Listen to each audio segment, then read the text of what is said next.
I was contacted by an ex-SASAENG. A couple of days after releasing my BTS EX-SASAENG video, I received an email and an Instagram DM from someone claiming to be an ex-SASAENG. This person wrote me a really long email, and there was this one sentence which triggered something in me. She wrote, "I found your video in my recommended, and when I saw it, so many of my SASAENG memories came up." And this really intrigued me. I wanted to know more about what she meant with SASAENG memories.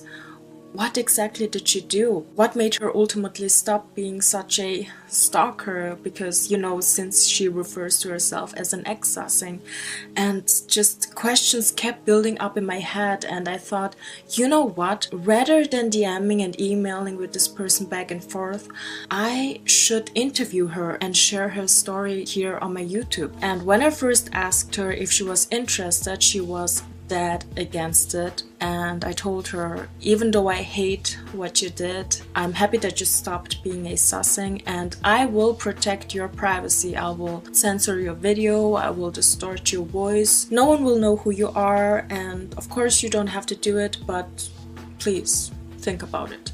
And yeah, that's basically what I said to her, and the next day she agreed to do the video, and she even wanted to expose some other creepy stuff. And you know, it's the internet, everyone can claim to be whatever, so I asked her, without violating BTS's privacy, can you somehow prove to me that you are legit? And she said no, because all of the photos, videos and info were pretty much private information, and if she would share that with me, it would kind of violate BTS's privacy. But then she offered me to send me a private picture of her being in the same plane as BTS, and I said okay. And when she sent me the pictures, I was like, okay, I believe you. You were a SASAENG. My god, you were really close to the members, because these were like never before unseen pictures. I even synchronized it with Google Pictures, and these pictures literally didn't exist on the internet.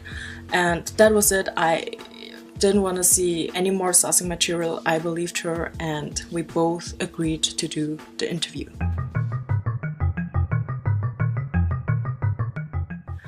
So, can you tell me a little bit about yourself? Yes, I'm a Turkish BTS fan. I used to live in Seoul for 2 years, but now I live in Turkey. I've been a SASAENG for almost more than 3 years, but I stopped 7 months ago. What made you stop being a SASAENG?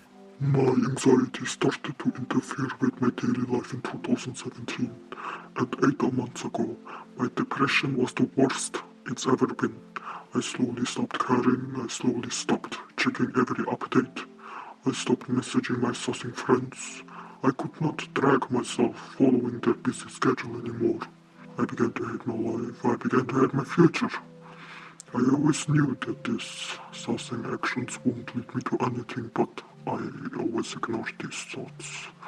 I pretty much deluded myself into a non-existing relationship with the members.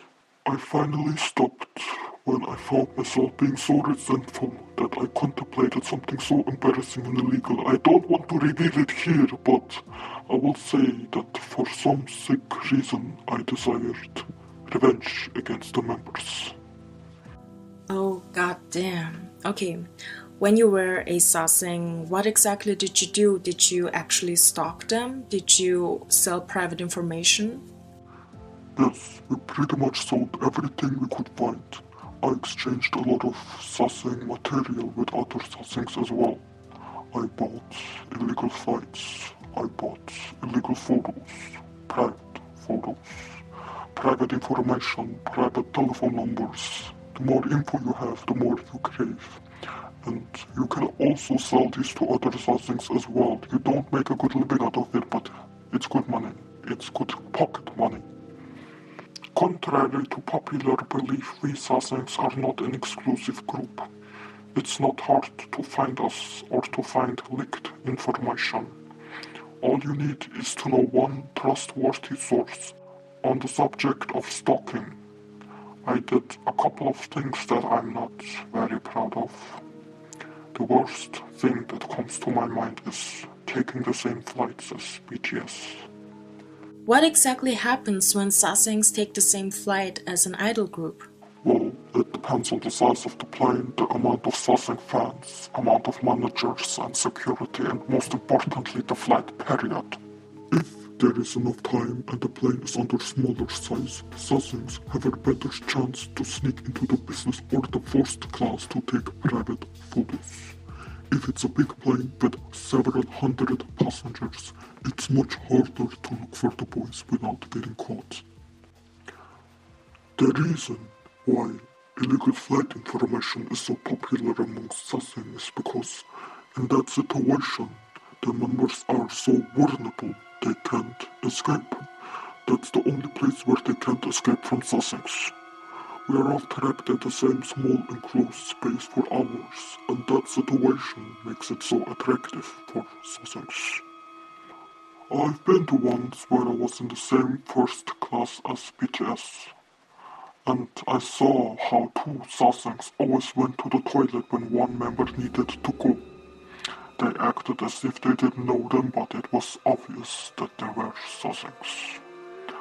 I watched them, and every time one member finished, the two sasaengs went into the toilet to do whatever perverted thing they needed to do.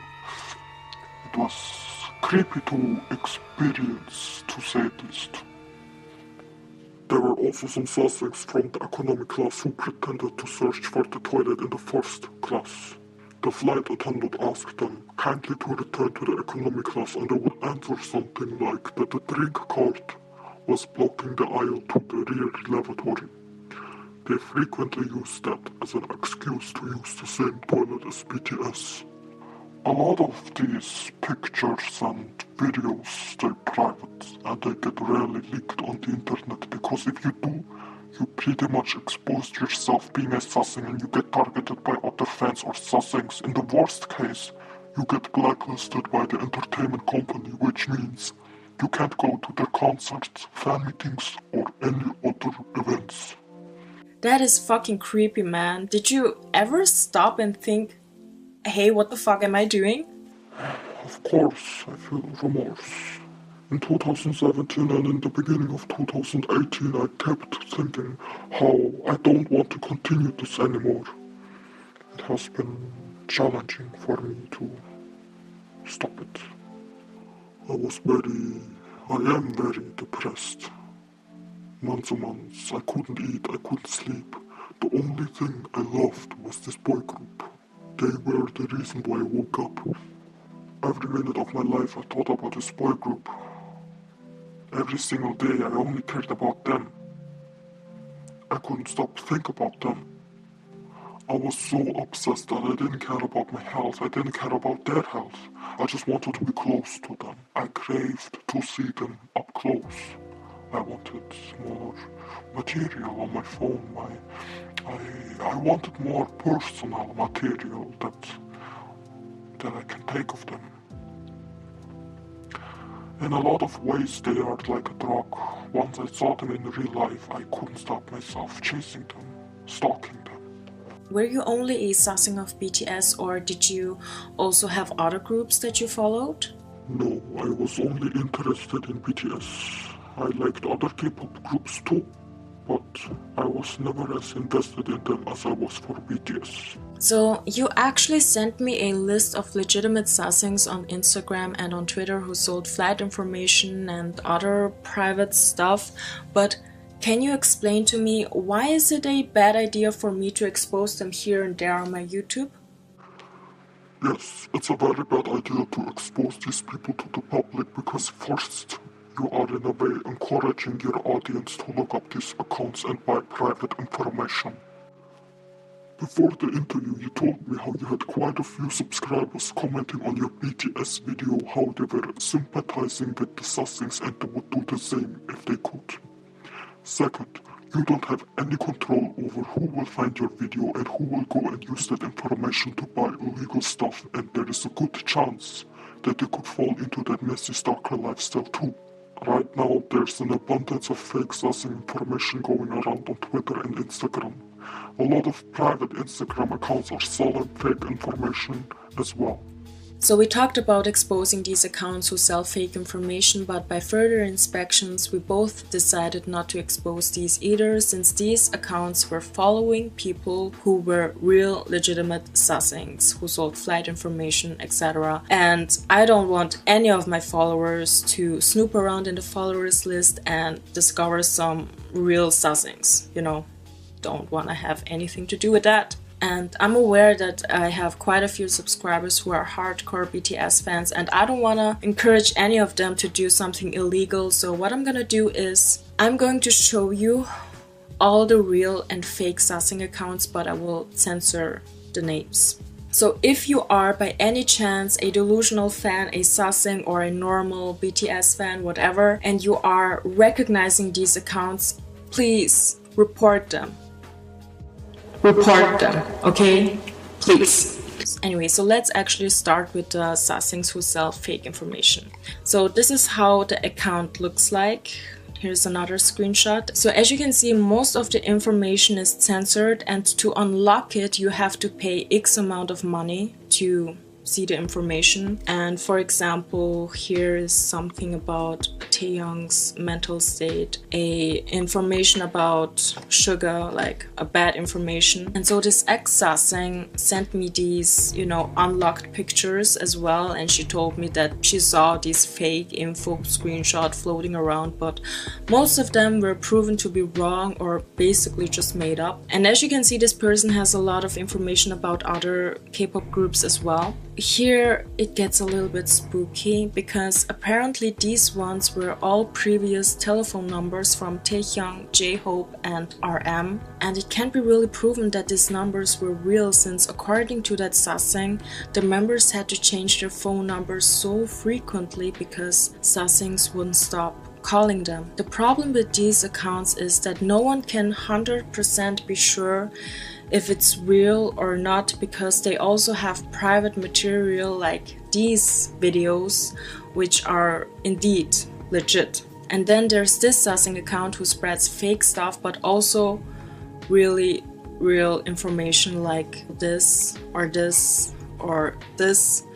It's fucking creepy. It's fucking creepy. Let's continue with real sasaengs who sell flight information and other private stuff. This one is 100% legit, because you can see how she occasionally posts videos where she is traveling super close to these idol groups like Twice or Astro. So the next big flight with BTS is in March, and as you can see, she already posted the info on her IG, and the screenshot basically says, if you want to buy the information, DM me.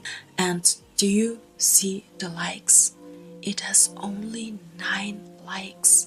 So in a way, these sasaeng groups are kind of exclusive. Then there's another account which looks like this, who sells flight information and other illegal shit. And as I said earlier, if any of you normal or delusional fans recognize these sasaeng accounts, please report them. I already wrote Instagram, and I'm trying to find someone who works for IG to take these accounts down. And again, I'm not going to expose the names of these accounts because I don't want to influence anyone to look up these accounts and do some illegal shit. And yeah, then there are some Chinese sasaeng accounts who apparently sell 18+ BTS stuff, such as semi-nude pictures and videos. With the help of some people on Instagram, I actually translated some of these posts. Jungkook and Rosie scandal information, Jungkook 18+ videos, why Momo was accepted into Twice, Daniel Yeri, I don't know who that is, but there are some 18+ information with details or something like that. And the sasaeng that contacted me said that she wasn't 100% sure if this account was legit or not. Then there's a bunch of other sasaeng accounts who look like this or this. BTS real members' personalities, Jungkook's home address, Jungkook's Kakao Talk. Oh my god, BTS's gym address. Fucking hell, man. This is so fucking creepy. They have literally the flight information and the hotel. This one actually spooked me so freaking much, because apparently they have telephone numbers of BTS's manager, J-Hope's sister, EXO managers, and some like 18+ photos as well, which is fucking creepy. And they also had this, and as you can see, it's only been liked 2 times. So these groups are so fucking exclusive, man. It's so fucked up. If you look at some of their Instagram stories, some people legitimately post stuff like this.